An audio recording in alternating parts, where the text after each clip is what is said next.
నా పేరు బ్రహ్మయ్య. ఈరోజు గుంటూరు జిల్లాలో ఉన్నటువంటి వికలాంగులందరం కలెక్టర్ గారిని కలవడానికి వచ్చాం. దీనికి ముఖ్య కారణం ఏంటంటే, ఎన్నో సంవత్సరాలుగా గుంటూరు నగరంలోని ఎంతోమంది వికలాంగులకి ఆశ్రమంతో పాటు చదువుని నింపినటువంటి గార్డెన్స్ 4వ లైన్లో ఉన్నటువంటి వికలాంగుల హాస్టల్, శారీరక విభిన్న ప్రతిభావంతుల హాస్టలు మరియు స్కూలు 2 ఉంది. అయితే గత 10 సంవత్సరాల నుంచి అక్కడ వేరే కేటగిరీకి సంబంధించిన బ్లైండ్కి సంబంధించిన విద్యార్థులు హాస్టల్లో ఉండటం వరకే జరుగుతుంది. దీనికి కారణం ఏంటంటే, అది గతంలో ఏదో ఒక దాత ఆ రోజు వికలాంగులుగా ఇబ్బంది పడుతున్న వాళ్ళకి ఒక స్థలం అవసరం అని చెప్పేసి ఒక దాత ఇవ్వటం జరిగింది. ఆ టైంలో అక్కడ ఎక్కువ మంది బ్లైండ్ ఉన్నారు, అందుకని చెప్పేసి ఆ బ్లైండ్ వాళ్ళకే అన్నాయి. కానీ రాబోయే కాలంలో వికలాంగులుగా ఉన్నటువంటి వాళ్ళు గవర్నమెంట్ అనేక కార్యక్రమాలు, వ్యాక్సిన్ వీటన్నిటి కనిపెట్టడం వల్ల పోలియో అనేది తగ్గిపోతూ వచ్చింది. కానీ యాక్సిడెంట్ రూపంలో, పక్షవాతం రూపంలో, అనేక రూపంలో శారీరక వికలాంగులు అనేవాళ్ళు ఇంకా ఉంటూనే ఉంటున్నారు. కానీ ఈరోజు అక్కడ కొంతమంది అధికారుల నిర్లక్ష్యం వల్ల అక్కడ శారీరక వికలాంగులు లేకుండా ఉన్నటువంటి పరిస్థితి ఉంది. బయట హాస్టల్స్లో రూముల్లో అద్దెలు కట్టుకోలేనటువంటి పరిస్థితి ఈరోజు నడుస్తూ ఉంది. అక్కడ ఉన్నటువంటి బ్లైండ్ పర్సన్స్కి అన్ఎడ్యుకేటెడ్ పర్సన్స్ ఎక్కువగా ఉన్నారని చెప్పేసి మేము చెప్తా ఉన్నాం. అక్కడ చదువుకొని బయటికి వెళ్ళినటువంటి కొంతమంది బ్లైండ్ ఎంప్లాయీస్ వాళ్ళకి పెంచి పోషిస్తూ ఉన్నారు.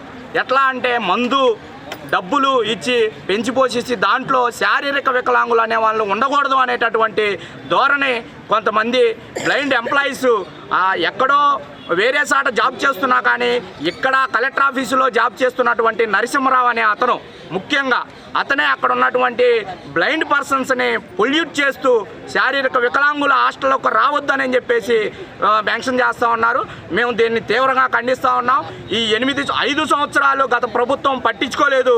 ఈ ప్రభుత్వం గతంలో కూడా అక్కడ ఒక శాంక్షన్ అయింది, శారీరక వికలాంగులకు సంబంధించి హోమ్ శాంక్షన్ అయింది. ఒక 100 మంది స్టూడెంట్స్కి పడకలో కొనుక్కునే విధంగా హోమ్ అనేది, బయట ఏదైనా జాబ్ చేసుకొని దాంట్లో తింటా ఉంటూ బయట ఏదైనా ఉపాధి చేసుకొని ఉండేటటువంటిది హోమ్ కూడా శాంక్షన్ అయింది.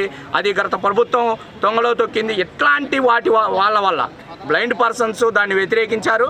మేము ఒకటే కోరుకుంటున్నాం, వాళ్ళు ఉండకూడదని మేము అంటలా, అందరం కలిసే ఉన్నాం. ఒకప్పుడు నేను దాంట్లోనే చదువుకొని ఈరోజు ఏదో ఒక ఉపాధి, బయట మ్యారేజ్ అయిన తర్వాత బయటకు వచ్చి ఏదో ఒక ఉపాధి చేసుకుంటా ఉన్నాం. మేము ఒకటే అడుగుతున్నాం, అందరం కలిసి ఉందాం. కానీ మీరు ఒక్కలే ఉండి అక్కడ అనేక పర్సన్స్ చదువుకోకుండా ఉన్నటువంటి, బయట ఏదో గాలికి తిరిగి దాంట్లో ఉండి మందు ఇంకొక విధంగా ఉన్నటువంటి పర్సన్స్ ఉన్నారు. దీనికి ముఖ్యంగా ఏడీ గారికి అన్నీ తెలుసు, ఆమెకి అన్నీ తెలిసి కూడా మమ్మల్ని రావద్దని చెప్పేసి అంటా ఉన్నారు. ఇంకోటి, పెమ్మసాని చంద్రశేఖర్ గారు ఒక ఉపాధి మాకు కల్పించే విధంగా ఆడ చేసుకోమని చెప్పారు. దానికి ఏడీ గారిని అడిగితే ఒకటే అన్నారు, అది బ్లైండ్ వాళ్ళకి సంబంధించింది. ఒక అధికారిగా ఉండి ఆల్రెడీ శారీరక వికలాంగులకు సంబంధించింది అని చెప్పేసి గవర్నమెంటే చెప్తా ఉన్నప్పుడు బ్లైండ్ వాళ్ళకే సంబంధించిందని చెప్పేసి మీరు ఎలా చెప్తారని చెప్పేసి మేము అడుగుతా ఉన్నాం. కలెక్టర్ గారిని దీని మీద ఎంక్వైరీ చేయాలి.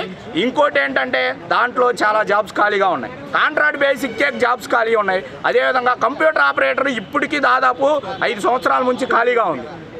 దాన్ని ఫిల్ చేయమని చెప్పేసి అడుగుతూ ఉన్నాం. అక్కడికి వెళ్ళి ఏదన్నా అప్లికేషన్లో వెంటనే చేయడానికి కూడా లేనటువంటి పరిస్థితి నడుస్తూ ఉంది. అయితే గతంలో కంప్యూటర్ ఆపరేటరు దాంట్లో ఫ్రాడ్ చేశాడని చెప్పేసి, జాబుల విషయంలో చేశాడని చెప్పేసి మేడం గారికి కూడా దాంట్లో భాగం ఉందని చెప్పేసి, అందుకే వాళ్ళిద్దరికీ ఆర్థిక లావాదేవీల్లో అతన్ని తీసేసింది. ఫేక్ సర్టిఫికేట్ పెట్టాడని చెప్పేసి తీసేసింది. అది మీరు దాదాపు అతను పనిచేస్తున్నప్పుడు 5 సంవత్సరాలు మీరు ఏడీగా ఉన్నారు, ఫస్ట్లో ఉన్నప్పుడు మీకు తెలీదా అని అడుగుతూ ఉంటాం. అయితే మీ ఇద్దరికి లావాదేవీలు రావటం వల్ల అతన్ని తీసేశారా? అయితే ఇప్పుడు కొత్త వారిని పెట్టుకోవడానికి మీరు ఎందుకు పెట్టుకోవట్లేదు?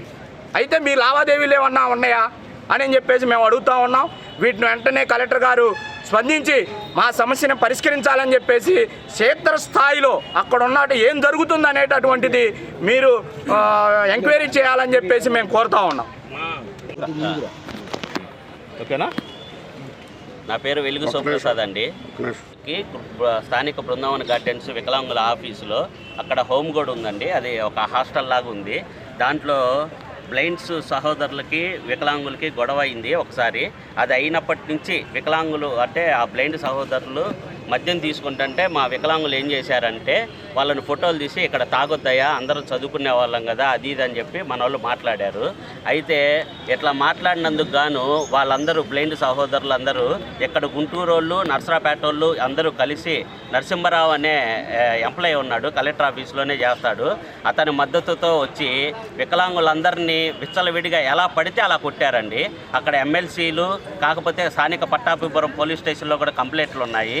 ఆ రోజు నుంచి ఈ రోజు వరకు వికలాంగులు అనే వాళ్ళు ఆ హాస్టల్లోకి వెళ్ళటానికి కానీ స్టేషన్లలో ఉన్న కంప్లైంట్లు చూసినా సరే మీ అందరికీ తెలుస్తుంది. అది గౌరవనీయులైన ఏడీ గారికి తెలుసు. అయినా సరే మేము ఇప్పుడు డిగ్రీలు అయిపోయి పీజీలు అయిపోయి వందల మందిగా ఇక్కడ గుంటూరులో ఖాళీగా ఉంటున్నామండి. ఇట్లా మాకు కమ్యూనిటీ హాల్ కానీ స్కిల్ డెవలప్మెంట్ ప్రోగ్రామ్ కానీ పెట్టుకోవటానికి ఒక రూమ్ ఏర్పాటు చేయండి అని చెప్పి గౌరవనీయులు కేంద్ర మంత్రి గారైన పెమ్మసాని చంద్రశేఖర్ గారిని కలవటం జరిగింది మేమంతా కలిసి.